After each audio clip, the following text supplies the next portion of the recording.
போராட்டத்திற்கு இந்த மார்க்க கல்வியிலே நாங்கள் பாடசாலை கல்வியையும் நாங்கள் இப்பொழுது இந்த 2 மதரசாக்களிலும் அது வழங்கப்படுவதை நான் அறிகின்றேன். 2 அல்ல 3 மதரசாக்கள், சபீலுர் ரசாத், அதே போன்று நூருல் ஹுதா, அதே போன்று ஜுவைரியா மதரசாக்களிலும் இன்று அரபு கற்றுக் கொடுக்கப்படுகின்ற, மார்க்கம் கற்றுக் கொடுக்கப்படுகின்ற அதே வேளையிலே மிகச்சிறந்த முறையிலே பாடசாலை கல்வியும் அங்கே வழங்கப்படுவது வரவேற்கத்தக்க ஒரு விடயம். இவற்றிற்குள் இந்த ஆங்கில மொழியினுடைய தேவை என்பது பற்றிய ஒரு புரிதல் நமக்கு வேண்டும். ஆங்கிலம் இல்லாமல் நாம் இன்று எதையும் செய்துவிட முடியாதபடி இன்று உலகம் மாறி இருக்கிறது. இன்று எப்படி சொல்கிறார்கள் என்றால், ஒருவருக்கு ஆங்கிலமும் ஐக்கியமும் தெரியவில்லையாக இருந்தால் அவர் கற்றவர் என்று கொள்ள முடியாது என்று சொல்கிறார்கள். இன்று இந்த இலங்கையிலே பார்த்தீர்களாக இருந்தால், நிர்வாக சேவையிலே மிக உயர்ந்த இடத்தில் இருக்கின்ற SLAS ஆக இருக்கலாம், SLEAS ஆக இருக்கலாம், அல்லது பிளானிங் சர்வீஸாக இருக்கலாம், அக்கவுண்டன்ட் சர்வீஸாக இருக்கலாம், அல்லது நாங்கள் கஸ்டம்ஸ் ஆக இருக்கலாம். இவற்றிற்குள் என்ன இருக்கிறது என்று நாம் தேடி பார்க்கிற போது ஒன்று இந்த ஜெனரல் நாலேஜ், பொது அறிவு இருக்கும். பெரும்பாலும் ஆங்கில மொழி கட்டாயமாக இருக்கும். சில நேரங்களில் பொது அறிவு அல்லது ஆப்டிடியூட் இந்த மாதிரியான பரீட்சைகளில் சித்தி அடைந்து விட்டு அவர்கள் நேர்முக தேர்வுக்கு சென்றால் ஆங்கில மொழி இல்லை என்பதற்காக அவர்களை அந்த நேர்முக தேர்விலே செலக்ட் செய்யாத நிலைகளை எல்லாம் நாம் பார்க்கின்றோம். எனவே ஆங்கில மொழியும் ஐக்கியவும் என்பது இன்று உலகத்தில் எப்படி சொல்கிறார்கள், ஐக்கியூ அல்லது இந்த ICT, இந்த கணனி அறிவு, இவைகளும் ஆங்கிலமும் தான் இன்று உலகத்தில் ஒருவர் கற்றவர் என்பதற்கான அடையாளம் என்று சொல்லப்படுகிற ஒரு சூழலில் உண்மையிலே நான் பாராட்டுகின்றேன். டெஸ்டிங் அண்ட் அசஸ்மெண்ட் இன்ஸ்டிடியூஷன் உள்ளாக இந்த ஆங்கில மொழி மூலமாக, அதிலும் இந்த கண்ணியத்துக்குரிய உலமாக்களாகிய உங்களுக்கு, மாணவர்களாகிய உங்களுக்கு இந்த பொது அறிவினை கொடுக்க வேண்டும் என்ற ஒரு சிந்தனை, ஒரு மகத்தான ஒரு சிந்தனை, அதனை நான் பாராட்டுகின்றேன்.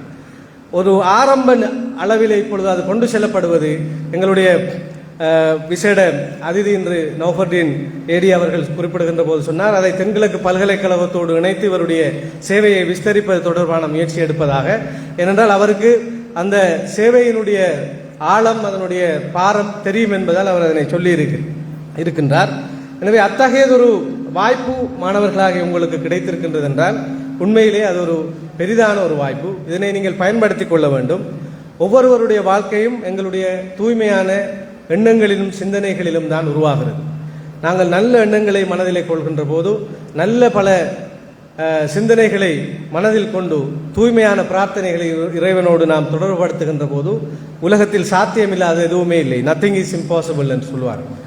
எனவே நீங்கள் உங்களை வளப்படுத்துவதற்கு உங்களுடைய இன்றைய காலகட்டத்திலேயே நீங்கள் தீர்மானித்துக் கொள்ளுங்கள், என்ன துறையினூடாக நான் என்னை கொண்டு செல்ல வேண்டும், எதிர்காலத்தில் என்னவாக ஆகக்கூடியவனாக என்னுடைய இயல்பான திறமைகள் இருக்கிறது என்பதை நீங்கள் கண்டறிவது மிக மிக முக்கியம்.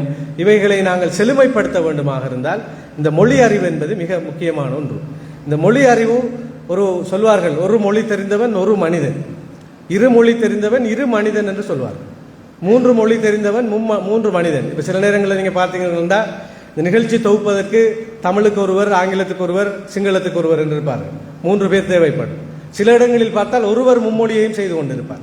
எனவே 3 மொழி தெரிந்தவர் என்றால் அது 3 மனிதர். உங்களுக்கு ஒரு பெரும் வாய்ப்பு கிடைத்திருக்கிறது என்றால் இந்த உலகத்தில் மிக உன்னதமான மொழியான அராபிய மொழியும் தெரிந்தவர்களாக நீங்கள் இருப்பதால் 4 மொழி தெரிந்தவர்களாக உங்களை நீங்கள் பரிணமிக்க செய்யக்கூடியதான வாய்ப்பு உங்களுக்கு இருக்கிறது.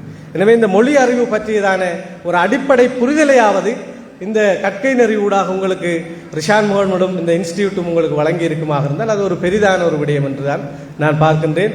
எனவே இந்த நிறுவனம் இன்னும் பல எல்லைகளை தாண்டி வளர வேண்டும் என்று நான் பிரார்த்தனை செய்கின்றேன். எங்களுடைய ஹம்சா சார், அதே போன்று MLA அஸ்ரப் சார் அவர்கள் ரிஷான் முகமது அவர்களுக்கு துணை நிற்கின்றார். அதே போன்றே மனாசிர் அவர்கள், ரஃபீக் சார் அவர்கள். எனவே இந்த முயற்சி வழக்கமாக ரிஷான் சொல்கிற போது இதனூடாக அவர் செய்ய விளைகிற விடயம் தொடர்பாக மிக விரிவாக பேச வேண்டும் என்று சொன்னார். இன்றைய நிகழ்விலே நான் அதை விரிவாக புரிந்து கொண்டேன். இனி பேச தேவையில்லை. எனவே நீங்கள் எங்கு செல்ல நினைக்கிறீர்கள் என்பதை ஒரு பாராளுமன்ற உறுப்பினராக நான் புரிந்து கொண்டேன்.